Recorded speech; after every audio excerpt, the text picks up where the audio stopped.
नमस्कार दर्शक बंधु, जय जगन्नाथ। खरा दिन में पानी रे केउ पत्र पकाई पीले शरीर को आराम मिलता है। दर्शक बंधु, ऑप्शन गुड़िक हेउछि ऑप्शन ए पुदीना पत्र, ऑप्शन बी नींब पत्र, ऑप्शन सी मेथी पत्र, ऑप्शन डी बेल पत्र।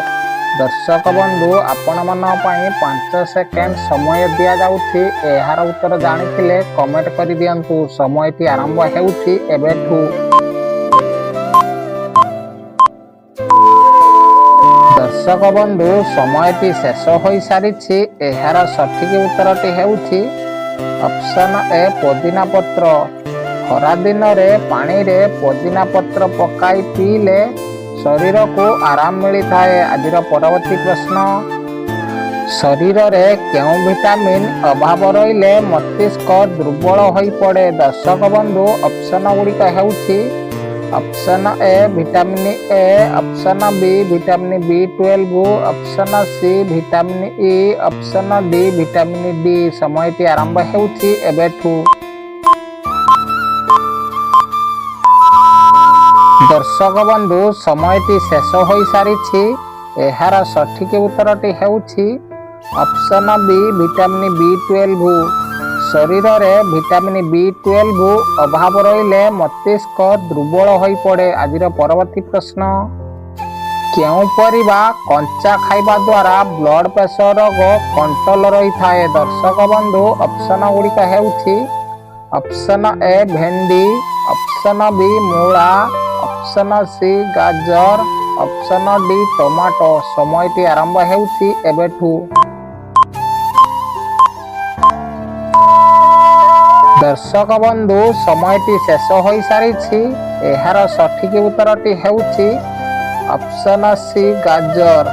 गाजर परिबा कंचा खाइबा द्वारा ब्लड प्रेशर कंट्रोल रही थाए। आज परवर्ती प्रश्न, सकाळू खाली पेटरे चा पीले केउ मारात्मक रोग होई थाए। दर्शक बंधु, ऑप्शन गुड़िक हेउछि ऑप्शन ए कैंसर रोग, ऑप्शन बी मधुमेह रोग, ऑप्शन सी एसिडिटी समस्या, ऑप्शन डी जॉन्डिस रोग। समयटी आरंभ हेउछि एबेठु। दर्शक बंधु, समयटी शेष होई सारिछि। एहार सठिक उत्तरटी हेउछि ऑप्शन सी एसिडिटी समस्या। सकाळू खाली पेटरे चा पीले एसिडिटी समस्या होई थाए। आज परवर्ती प्रश्न, कंचा लंका खाइबा द्वारा केउ मारात्मक रोग ठीक होई थाए। दर्शक बंधु, ऑप्शन गुड़िक हेउछि ऑप्शन ए हार्ट रोग, ऑप्शन बी कैंसर रोग, ऑप्शन सी आखि रोग, ऑप्शन डी एही समस्त। समयटी आरंभ हेउछि एबेठु।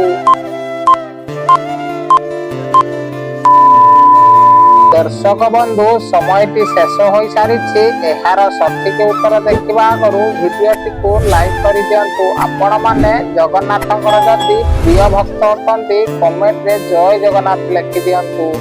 एहार सठिक उत्तरटी हेउछि ऑप्शन डी एही समस्त।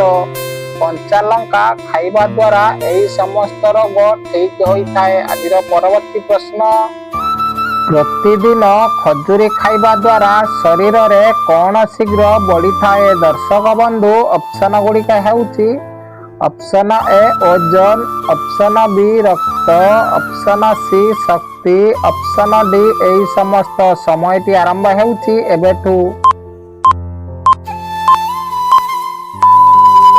दर्शक बंधु, समयटी शेष होई सारिछि। एहार सठिक उत्तरटी हेउछि ऑप्शन डी एही समस्त।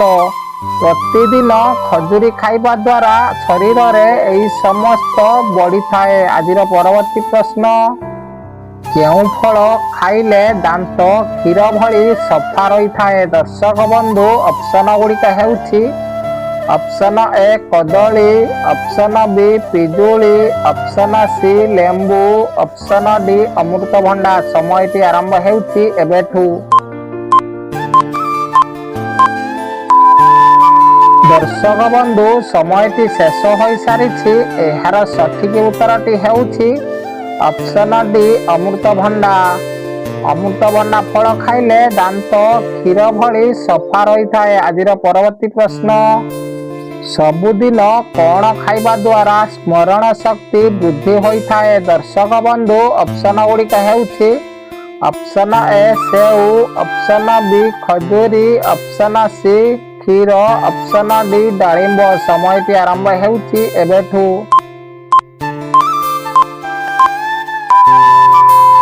ଦର୍ଶକ ବନ୍ଧୁ, ସମୟଟି ଶେଷ ହୋଇସାରିଛି। ଏହାର ସଠିକ ଉତ୍ତରଟି ହେଉଛି ଅପସନ ବି ଖଜୁରୀ। ସବୁଦିନ ଖଜୁରୀ ଖାଇବା ଦ୍ୱାରା ସ୍ମରଣ ଶକ୍ତି ବୃଦ୍ଧି ହୋଇଥାଏ। ଆଜିର ପରବର୍ତ୍ତୀ ପ୍ରଶ୍ନ, କଫ ସମସ୍ୟା ଥିଲେ କେଉଁ ଶାଗ ଖାଇବା ଉଚିତ ଅଟେ? ଦର୍ଶକ ବନ୍ଧୁ, ଅପସନ ଗୁଡ଼ିକ ହେଉଛି ଅପସନ ଏ ପାଳଙ୍ଗ ଶାଗ, ଅପସନ ବି କଲରା ଶାଗ, ଅପସନ ସି ସଜନା ଶାଗ, ଅପସନ ଡି ମେଥି ଶାଗ। ସମୟଟି ଆରମ୍ଭ ହେଉଛି ଏବେଠୁ। ଦର୍ଶକ ବନ୍ଧୁ, ସମୟଟି ଶେଷ ହୋଇସାରିଛି। ଏହାର ସଠିକ ଉତ୍ତରଟି ହେଉଛି ଅପସନ ଏ ପାଳଙ୍ଗ ଶାଗ। କଫ ସମସ୍ୟା ଥିଲେ ପାଳଙ୍ଗ ଶାଗ ଖାଇବା ଉଚିତ ଅଟେ। ଆଜିର ପରବର୍ତ୍ତୀ ପ୍ରଶ୍ନ, ଅଧିକ ଲୁଣ ଖାଇଲେ ମଣିଷର କେଉଁ ଅଙ୍ଗ ଖରାପ ହୋଇଯାଏ? ଦର୍ଶକ ବନ୍ଧୁ, ଅପସନ ଗୁଡ଼ିକ ହେଉଛି ଅପସନ ଏ କିଡନୀ, ଅପସନ ବି ମସ୍ତିଷ୍କ, ଅପସନ ସି ଆଖି, ଅପସନ ଡି ହାର୍ଟ। ସମୟଟି ଆରମ୍ଭ ହେଉଛି ଏବେଠୁ।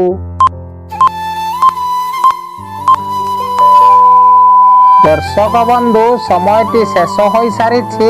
ଏହାର ସଠିକ ଉତ୍ତରଟି ହେଉଛି ଅପସନ ଏ କିଡନୀ।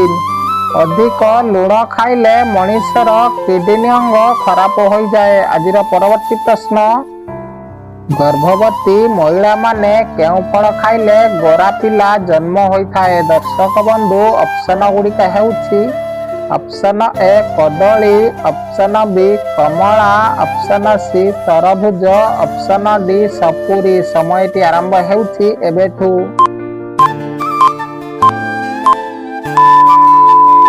ଦର୍ଶକ ବନ୍ଧୁ, ସମୟଟି ଶେଷ ହୋଇସାରିଛି। ଏହାର ସଠିକ ଉତ୍ତରଟି ହେଉଛି ଅପସନ ବି କମଳା। ଗର୍ଭବତୀ ମହିଳାମାନେ କମଳା ଫଳ ଖାଇଲେ ଗୋରା ପିଲା ଜନ୍ମ ହୋଇଥାଏ। ଆଜିର ପରବର୍ତ୍ତୀ ପ୍ରଶ୍ନ, ଜିରା ଗୁଣ୍ଡ ସହିତ କଣ ମିଶାଇ ଖାଇଲେ ହଜମ ଶକ୍ତି 2 ଗୁଣା ବଢ଼ିଥାଏ? ଦର୍ଶକ ବନ୍ଧୁ, ଅପସନ ଗୁଡ଼ିକ ହେଉଛି ଅପସନ ଏ ଗୁଡ଼, ଅପସନ ବି ମିଶ୍ରି, ଅପସନ ସି ଲୁଣ, ଅପସନ ଡି ଚିନି। ସମୟଟି ଆରମ୍ଭ ହେଉଛି ଏବେଠୁ।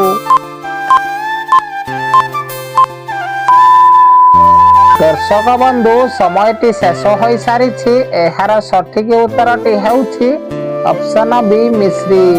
ଜିରା ଗୁଣ୍ଡ ସହିତ ମିଶ୍ରି ମିଶାଇ ଖାଇଲେ ହଜମ ଶକ୍ତି 2 ଗୁଣା ବଢ଼ିଥାଏ। ଆଜିର ପରବର୍ତ୍ତୀ ପ୍ରଶ୍ନ, ଅଦା ରସ ସହିତ କଣ ମିଶାଇ ଭାତୁଡ଼ିରେ ଲଗାଇଲେ ଭାତୁଡ଼ି କିଛି ଦିନ ମଧ୍ୟରେ ଶୁଖି ଝଡ଼ିଯାଏ? ଦର୍ଶକ ବନ୍ଧୁ, ଅପସନ ଗୁଡ଼ିକ ହେଉଛି ଅପସନ ଏ ଲେମ୍ବୁ ରସ, ଅପସନ ବି ଛେନା ପାଣି, ଅପସନ ସି ଫିଟିକିରି ଗୁଣ୍ଡ, ଅପସନ ଡି ଲାଉ ରସ। ସମୟଟି ଆରମ୍ଭ ହେଉଛି ଏବେଠୁ। ଦର୍ଶକ ବନ୍ଧୁ, ସମୟଟି ଶେଷ ହୋଇସାରିଛି। ଏହାର ସଠିକ ଉତ୍ତରଟି ହେଉଛି ଅପସନ ସି ଫିଟିକିରି ଗୁଣ୍ଡ। ଅଦା ରସ ସହିତ ଫିଟିକିରି ଗୁଣ୍ଡ ମିଶାଇ ଭାତୁଡ଼ିରେ ଲଗାଇଲେ ଭାତୁଡ଼ି କିଛି ଦିନ ମଧ୍ୟରେ ଶୁଖି ଝଡ଼ିଯାଏ। ଆଜିର ପରବର୍ତ୍ତୀ ପ୍ରଶ୍ନ, ପ୍ରତିଦିନ କେଉଁ ପତ୍ର ଖାଇଲେ ହାର୍ଟ ଓ କିଡନୀ ମଲା ପର୍ଯ୍ୟନ୍ତ ସୁସ୍ଥ ରହିଥାଏ? ଦର୍ଶକ ବନ୍ଧୁ, ଅପସନ ଗୁଡ଼ିକ ହେଉଛି ଅପସନ ଏ କଲରା ପତ୍ର, ଅପସନ ବି ନିମ୍ବ ପତ୍ର, ଅପସନ ସି ତୁଳସୀ ପତ୍ର, ଅପସନ ଡି ବେଲପତ୍ର। ସମୟଟି ଆରମ୍ଭ ହେଉଛି ଏବେଠୁ। ଦର୍ଶକ ବନ୍ଧୁ, ସମୟଟି ଶେଷ ହୋଇସାରିଛି। ଏହାର ସଠିକ ଉତ୍ତର ଦେଖିବା ଆଗରୁ ଭିଡିଓଟିକୁ ଲାଇକ୍ କରିଦିଅନ୍ତୁ। ଆମ ଚ୍ୟାନେଲରେ ନୂଆ ଥିଲେ ଚ୍ୟାନେଲକୁ ସବସ୍କ୍ରାଇବ କରି ଅଲ୍ ନୋଟିଫିକେସନ ପାଆନ୍ତୁ। ଏହାର ସଠିକ ଉତ୍ତରଟି ହେଉଛି ଅପସନ ଡି ବେଲପତ୍ର। ପ୍ରତିଦିନ ବେଲପତ୍ର ଖାଇଲେ ହାର୍ଟ ଓ କିଡନୀ ସବୁବେଳେ ସୁସ୍ଥ ରହିଥାଏ। ଆଜିର ପରବର୍ତ୍ତୀ ପ୍ରଶ୍ନ, तिरंगा पताकारे केतोटी रंग थाए दर्शक बंधु ऑप्शन गुड़िक हेउछि ऑप्शन ए 4टी ऑप्शन बी 5टी ऑप्शन सी 3टी ऑप्शन डी 2टी समयटी आरंभ हेउछि एबेठू दर्शक बंधु एई प्रश्नटी आपण माने एहार उत्तर कमेंट करि दियंतु धन्यवाद जय जगन्नाथ।